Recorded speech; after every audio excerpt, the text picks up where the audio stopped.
இப்போ எல்லாரும் யோவான் 14வது அதிகாரத்துக்கு திருப்புங்க. யோவான் 14ನೇ ಅಧ್ಯಾಯಕ್ಕೆ ಎಲ್ಲರೂ ತಿರುಗಿಸಿಕೊಳ್ಳ್ರಿ. ஸோ யாராவது பசுத்தாவியானவர் யார், அவருடைய வேலை என்ன, அவர் எதுக்காக கொடுக்கப்பட்டிருக்கிறாரு, அவர் என் வாழ்க்கையில் என்ன பண்ணுவார் அப்படின்னு உங்களுக்கு யாருக்காவது கேள்வி இருந்துச்சுன்னா ரொம்ப கவனமாக நீங்கள் கேட்கணும்னு நான் கேட்டுக்கிறேன். ಪರಿಶುದ್ಧಾತ್ಮನು ಯಾರು ಯಾವ ಕಾರಣಕ್ಕಾಗಿ ಕೊಡಲ್ಪಟ್ಟಿದ್ದಾರೆ ಏನೆಂಬುದಾಗಿ ಹೇಳುವುದಾದ್ರೆ ಇದನ್ನ ನೀವು ಬಹಳ ಗಮನದಲ್ಲಿಟ್ಟುಕೊಂಡು ಇದನ್ನು ಕೇಳಬೇಕಾಗ್ತದೆ. ஏன்னா ஏசப்பா ஒரு வார்த்தை சொல்லிடுறாரு. ಯೇಸು ಕ್ರಿಸ್ತನು ಒಂದು ಮಾತನ್ನು ಹೇಳ್ತಾ ಇದ್ದಾರೆ. அடுத்த ஸ்லைட் போட்டுருங்க. ஓகே. ஸோ 14வது அதிகாரத்தை பார்ப்போம். நம்மளுக்கு டைம் இருந்தால் 14, 15, 16 இன்னைக்கு முடிப்போம். இல்லாட்டி நம்ம 15, 16 எனக்கு அவசரம். ஏன்னா ரொம்ப முக்கியமான டாபிக் இது. நம்ம இதை ரொம்ப கவனமாக பயபக்தியோட ஏசப்பா நான் என்ன சொல்கிறேன் பரிசுத்தாவியானவர் பற்றி அது முக்கியம் இல்லை, யூடியூப்ல யார் என்ன சொல்கிறாங்கன்னு முக்கியம் இல்லை, எந்தெந்த பெரிய பாஸ்டர் சொல்கிறாங்கன்னு முக்கியம் இல்லை, ஏசப்பா என்ன சொல்கிறாருன்றது முக்கியம். அதை நம்ம தெரிஞ்சுக்கிட்டோன்னா நம்ம வாழ்க்கையில் ஒரு கிளியர் அண்டர்ஸ்டாண்டிங் இருக்கும். நம்ம பரிசுத்தாவியனுடைய வல்லமையிலே நடக்கிறதுக்கு ಆಂಡ நம்மளுக்கு ಯೂಸ್ பண்ணுவார். ನೋಡ್ತೇವೆ ಇವತ್ತಿನ ದಿವಸದಲ್ಲಿ 14-15 ನೋಡೋ ಸಮಯ ಇದ್ರಪ್ಪ ಅಂದ್ರೆ ಮಾಡ್ತೇವೆ. ಆದರೆ ಪರಿಶುದ್ಧಾತ್ಮನು ನಾನು ಹೇಳುವಂಥದ್ದಲ್ಲ, ದೇವರ ಆತ್ಮ ದೇವರು ಏನು ಹೇಳ್ತಾರೆ ಎಂಬುದಾಗಿ, ಅಥವಾ ಬೇರೆ ದೇವರ ಸೇವಕರಾಗಿರ್ಬೋದು ಅಥವಾ ಯಾರೋ ಹೇಳ್ತಾರೆ ಎಂಬುದಾಗಿಲ್ಲ. ದೇವರ ಆತ್ಮ ಪರಿಶುದ್ಧ ಕರ್ತನು ನಮಗೆ ಏನನ್ನು ಹೇಳ್ತಾರೆ ಎಂಬುದಾಗಿ, ಪರಿಶುದ್ಧಾತ್ಮನ ನಡೆಸುವಿಕೆಯ ಮೂಲಕವಾಗಿ ಏನು ಹೇಳ್ತಾರೆ ಎಂಬುದಾಗಿ. ஸோ கவனமாக கேளுங்க. ஃபர்ஸ்ட் என்ன ஆச்சுன்னா ஏசப்பா வந்து சொல்றாரு 13வது அதிகாரத்தில் லாஸ்ட்ல சொல்ல போறாரு, நான் போறேன்ப்பா, உங்ககிட்ட இருந்து நான் போறேன் அப்படின்னு சொல்ல போறாரு. ಅಲ್ಲಿ 13ನೇ ಅಧ್ಯಾಯದಲ್ಲಿ ಹೇಳ್ತಾ ಇದ್ದಾರೆ, ನಾನು ಹೋಗುವುದಕ್ಕಿದ್ದೇನೆ ಎಂಬುದಾಗಿ. அப்போ உடனே எல்லாருக்கும் பயம் வந்துருது. ತಕ್ಷಣವಾಗಿ ಎಲ್ಲರಿಗೂ ಭಯ ಉಂಟಾಗ್ತಾ ಇದೆ. 3 வருஷம் ஏசப்பா கூடயே இருந்தார். 3 ವರ್ಷದ ತನಕ ಯೇಸು ಕ್ರಿಸ್ತನ ಜೊತೆಲೇ ಇದ್ದಾರೆ. சாப்பாடு வேணுமா சாப்பாடு ரெடி, தண்ணி வேணுமா தண்ணி ரெடி, இடம் வேணுமா இடம் ரெடி, அற்புதம் வேணுமா அற்புதம் ரெடி, எல்லாம் ரெடியா இருந்துச்சு ஏசப்பா கூட இருக்கும்போது. ಯೇಸು ಕ್ರಿಸ್ತನ ಜೊತೆಲಿರುವಾಗ ಊಟಕ್ಕೆ ಬೇಕಾಗಿರ್ತಕ್ಕಂಥ ಸಿದ್ಧತೆ ಆಗ್ತಾ ಇತ್ತು, ನೀರಿಗೆ ಬೇಕಾಗಿರ್ತಕ್ಕಂಥ ಸಿದ್ಧತೆ, ಉಳಿದುಕೊಳ್ಳುವುದಕ್ಕೆ ಬೇಕಾದಂಥ ಸಿದ್ಧತೆ ಎಲ್ಲವೂ ಅಲ್ಲಿ ಸಿದ್ಧವಾಗ್ತಾ ಇತ್ತು. இப்போ என்னடா சடனா எங்களுடைய லீடர் எங்களை விட்டு போறாருன்னா என்ன பண்ணுவோம் நாங்க அப்படின்னு ரொம்ப தயக்கத்தோட இருக்காங்க. அவங்க இருதயம் எல்லாம் அப்படியே ஒரு மாதிரி பயமாயிருது அவங்களுக்கு இருதயத்துல. ಆ ಹೃದಯದಲ್ಲಿ ಭಯದ ಮೂಲಕವಾಗಿ ಅವರು ಕೂತ್ಕೊಂಡಿದ್ದಾರೆ. ಇವರು ಯೇಸು ಕ್ರಿಸ್ತನ ಹೋದ್ರೆ ನಮ್ಮ ಒಂದು ನಾಯಕ ಹೋದ್ರೆ ಏನಾಗ್ತದೆ ಅಂತಕ್ಕಂಥ ಒಂದು ತವಕದಲ್ಲಿ. அப்போ என்னாச்சு, ஏசப்பா என்ன சொல்றாரு, 14வது அதிகாரம் 1வது வசனம் என்ன சொல்றாரு. ಆಗ ಅಲ್ಲಿ ನೋಡ್ತೇವೆ, ಅಲ್ಲಿ ಯೇಸು ಕ್ರಿಸ್ತನ 14ನೇ ಅಧ್ಯಾಯದ 1ನೇ ವಚನದಲ್ಲಿ ಏನ್ ಹೇಳ್ತಾ ಇದ್ದಾರೆ, உங்கள் இருதயம் கலங்காதிருப்பதாக தேவனிடத்தில் விசுவாசமாயிருங்கள், என்னிடத்திலும் விசுவாசமாயிருங்கள். உங்க இருதயம் என்ன ஆகக்கூடாது, பயப்படாதீங்க பயப்படாதீங்க அப்படின்னு ஏசப்பா சொல்றாரு. ಯೇಸು ಕ್ರಿಸ್ತன் ಹೇಳ್ತಾ ಇದ್ದಾರೆ, ನಿಮ್ಮ ಹೃದಯವು ಕಳವಳಗೊಳ್ಳದೇ ಇರಲಿ ಎಂಬುದಾಗಿ. இந்த இடத்துல என்ன சொல்றாரு, நான் வந்து பிதா இடத்துக்கு போறேன், உங்களுக்குன்னு நான் வந்து ஒரு வீடை நான் ப்ரிப்பேர் பண்ண போறேன், இடத்தை நான் ப்ரிப்பேர் பண்ண போறேன் அப்படின்னு ஏசப்பா சொல்றாரு. ನಾನು ತಂದೆ ಬಳಿಗೆ ಹೋಗ್ತಾ ಇದ್ದೇನೆ, ನಿಮಗಾಗಿ ಒಂದು ಬಿಡಾರವನ್ನು ಸಿದ್ಧ ಮಾಡುವುದಕ್ಕೆ ನಾನು ಹೋಗ್ತಾ ಇದ್ದೇನೆ ಎಂಬುದಾಗಿ. ஒரு நாள் என்ன ஆகும், நான் ஃபர்ஸ்ட்லயே போயிட்டேன், அப்புறம் நீங்க வந்துருவீங்க, என் கூட வந்து சேர்ந்துருவீங்க, நம்ம எல்லாம் ஒரே இடத்துல இருப்போம் அப்படின்னு சொல்றாரு அவர். ಅವ್ರು ಹೇಳ್ತಾ ಇದ್ದಾರೆ, ಒಂದು ದಿವಸ ನಾನು ಹೋಗ್ತೇನೆ, ನಾನು ಹೋದ ನಂತರದಲ್ಲಿ ಅದಾದ ನಂತರದಲ್ಲಿ ನೀವು ಬರ್ತೀರಿ, ನಾವೆಲ್ಲರೂ ಪುನಃ ನಾವು ಸೇರ್ತೇವೆ ಎಂಬುದಾಗಿ ಹೇಳ್ತಾ ಇದ್ದಾರೆ. ஸோ இப்போ ஃபார் எக்ஸாம்பிள் நீங்க பாருங்க, அங்க பழைய ஏற்பாட்டில் யோசுவாவும் காலேபும் என்ன பண்றாங்க, எதை போய் ஃபர்ஸ்ட் எந்த இடத்த பார்க்குறாங்க, கானான் தேசத்தை போய் என்ன பண்ண பார்க்குறாங்க, வேவு பார்க்க போறாங்க. ಅಲ್ಲಿ ನೋಡ್ತೇವೆ ಯೋಶುವನು ಕಾಲೇಬನ್ನು ನೋಡ್ತೇವೆ.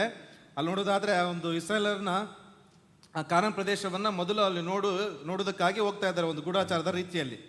ஸோ அங்க என்ன ஆகுது,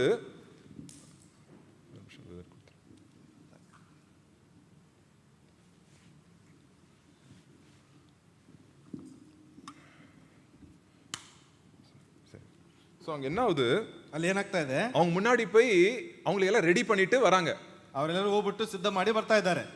இப்போ ஏசப்பா எங்க அப்படின்னு நீங்க கேட்பீங்க. ಈಗ ಬಂದ್ಬಿಟ್ಟು ಯೇಸು ಕ್ರಿಸ್ತನ ಎಲ್ಲಿ ಎಂಬುದಾಗಿ ಕೇಳ್ತೀರಿ. ஏசப்பா இங்க இல்லையே அப்படின்னு சொல்லுவீங்க. ಯೇಸು ಕ್ರಿಸ್ತನ ಇಲ್ಲಿ ಇಲ್ಲವಲ್ಲ ಎಂಬುದಾಗಿ. கரெக்ட், ஏசப்பா இல்ல இங்க. ಯೇಸು ಕ್ರಿಸ್ತನ ಅಲ್ಲಿ ಇಲ್ಲ. ஐ மீன் சரீர பிரகாரமா இல்ல, ಶಾರೀರಿಕವಾಗಿ ಆತನಲ್ಲಿ ಇಲ್ಲ. அவர் நமக்கு முன்னாடி போயிட்டாரு, ಅವರು ನಮ್ಮ ಮುಂದೆ ಹೋಗಿದ್ದಾರೆ. போயிட்டு நம்மளுக்குன்னு ஒரு இடத்தை ரெடி பண்ணிட்டு வைத்திருக்கிறார். ಅವರು ಹೋಗ್ಬಿಟ್ಟು ನಮಗಾಗಿ ಒಂದು ಸ್ಥಳವನ್ನು ಸಿದ್ಧ ಮಾಡಿ ಇಟ್ಟಿದ್ದಾರೆ. சோ வெயிட் பண்ணிட்டே இருக்கிறார் ஆண்டவர். ಅಲ್ಲಿ ಕಾಯ್ತಾನೆ ಇದ್ದಾರೆ ಅವರು, எப்ப என் பிள்ளை வரும் அப்படின்னு. ಯಾವಾಗ ನನ್ನ ಮಗ ಬರ್ತಾನೆ. அப்ப ஏசப்பா கூட நம்ம இருக்கிற போறோம். ಆಗ ಯೇಸು ಕ್ರಿಸ್ತನ ಜೊತೆಲೇ ನಾವು ಇರೋದಕ್ಕೆ ಹೋಗ್ತೀವಿ. சோ ஒரு கேப் இருக்கு. இப்போ ஏசப்பா போயிட்டாரு, ஏசப்பா என் கூட இருக்க போறாரு, ஒரு பெரிய கேப் இருக்கு. இப்போ ಅಲ್ಲಿ ಯೇಸು ಕ್ರಿಸ್ತನ ಹೋಗಿದ್ದಾರೆ, ಯೇಸು ಕ್ರಿಸ್ತನ ಜೊತೆಗೆ ಇರುವುದಕ್ಕೆ ಇರ್ತಾರೆ, ಅಲ್ಲಿ ಒಂದು ದೊಡ್ಡ ಒಂದು ಅಂತರವಿದೆ. சோ ஏசப்பா இப்ப சரீர பிரகாரமா என்கிட்ட இல்ல. ಈಗ ಯೇಸು ಕ್ರಿಸ್ತನ ಶಾರೀರಿಕವಾಗಿ ನನ್ನಲ್ಲಿ ಇಲ್ಲ. இப்ப ஏசப்பா சரீர பிரகாரமா இல்ல அப்படின்றதுனால, ಯೇಸು ಕ್ರಿಸ್ತನು ಶಾರೀರಿಕವಾಗಿ ನನ್ನಲ್ಲಿ ಇಲ್ಲ ಎಂಬುದ ಕಾರಣದಿಂದಾಗಿ யாரை நம்மளுக்கு கொடுத்துட்டு போயிருக்காரு, ಯಾರನ್ನ ಕೊಟ್ಟು ಹೋಗಿದ್ದಾರೆ, யாரை கொடுத்துட்டு போயிருக்காரு, பரிசுத்த ஆவியானவரை கொடுத்துட்டு போயிருக்காரு. ಪರಿಶುದ್ಧಾತ್ಮನನ್ನ ಕೊಟ್ಟು ಹೋಗಿದ್ದಾರೆ. ஃபர்ஸ்ட் அதான் அவருடைய வேலை. ಅದೇ ಮೊದಲ ಅವರ ಕೆಲಸ. சோ இன்னைக்கு பரிசுத்த ஆவியானவர் நம்மளுக்குள்ள இருக்கிறாருன்னா அவர் வந்து அதான் ஏசப்பாக்கு பதிலா ஏசப்பாவை பத்தி சொல்றதுக்காக நம்ம கூட இருக்கிறார். ಯೇಸು ಕ್ರಿಸ್ತನ ಕುರಿತಾಗಿ ಹೇಳುವುದಕ್ಕಾಗಿ ಯೇಸು ಕ್ರಿಸ್ತನ ಬದಲಾಗಿ ನಮ್ಮ ಜೊತೆಯಲ್ಲಿ ಇದ್ದಾರೆ ಎಂಬುದಾಗಿ. ஸோ நீங்க ஃபர்ஸ்ட் தெரிஞ்சுக்கணும், ಮೊದಲು ನೀವು ಅರ್ಥ ಮಾಡ್ಕೊಳ್ಬೇಕು, பரிசுத்தாவியானவர் எனக்குள்ள இருக்கிறாரு அப்படின்றத நீங்க ஃபர்ஸ்ட் தெரிஞ்சுக்கணும். ಪರಿಶುದ್ಧಾತ್ಮನು ನನ್ನ ಒಳಗೆ ಇದ್ದಾನೆ ಎಂಬುದಾಗಿ ನೀವು ಅರ್ಥ ಮಾಡ್ಕೊಳ್ಬೇಕು. பட் ஆனா எனக்கு அது ஃபீல் ஆகலையே, எனக்கு அது தெரியலையே அப்படின்னு நீங்க சொல்லலாம். ಆದ್ರೆ ನನಗೆ ಆ ಒಂದು ಅನುಭವ ಇಲ್ಲವಲ್ಲ ಎಂಬುದಾಗಿ ನೀವು ಹೇಳಬಹುದು. ஏன்னா பரிசுத்தாவியானவர் என்ன நடத்துறாருன்னு எனக்கு தெரியவே இல்லையே பிரதர் அப்படின்னு நீங்க சொல்லலாம். ಪರಿಶುದ್ಧಾತ್ಮನ ನಡೆಸ್ತಾ ಇದ್ದಾನೆ ಅಂತಕ್ಕಂಥ ಅನುಭವ ನನ್ನಲ್ಲಿ ಇಲ್ವಲ್ಲ ಎಂಬುದಾಗಿ உங்களை சுத்தி பாருங்க, ನಿಮ್ಮನ್ನು ಸುತ್ತಿ ನೋಡ್ರಿ. எதுக்கு இங்க வந்திருக்கீங்க? ಯಾಕೆ ಇಲ್ಲಿ ಬಂದಿದ್ದೀರಿ? யார் உங்களை கூட்டு வந்தா? ಯಾರು ನಿಮ್ಮನ್ನು ಕರ್ಕೊಂಡು ಬಂದಿದ್ದಾರೆ? ஆண்டவர் உங்களை ஏவுறாரு. ದೇವರು ನಿಮ್ಮನ್ನು, ஆவியானவர் உங்களுக்குள்ள கிரியை செய்து கொண்டிருக்கிறார். ಪರಿಶುದ್ಧಾತ್ಮ ನಿಮ್ಮೊಳಗೆ ಕ್ರಿಯೆ ಮಾಡ್ತಾ ಇದ್ದಾನೆ. ஆண்டவர் வந்து உங்க கூட வந்துட்டு அந்த அந்த அந்த ஏசப்பாவை தேடு அப்படின்னு யாரோ சொல்றாங்க. ಯೇಸು ಕ್ರಿಸ್ತನನ್ನು ಹುಡುಕು ಎಂಬುದಾಗಿ ಒಂದು ಸ್ಥಳದಲ್ಲಿ ಯಾರೋ ಹೇಳ್ತಾ ಇದ್ದಾರೆ. இயேசு கிறிஸ்து தான் வழி சத்தியம் ஜீவன் அப்படின்னு உங்களுக்கு ஒரு உணர்த்துது.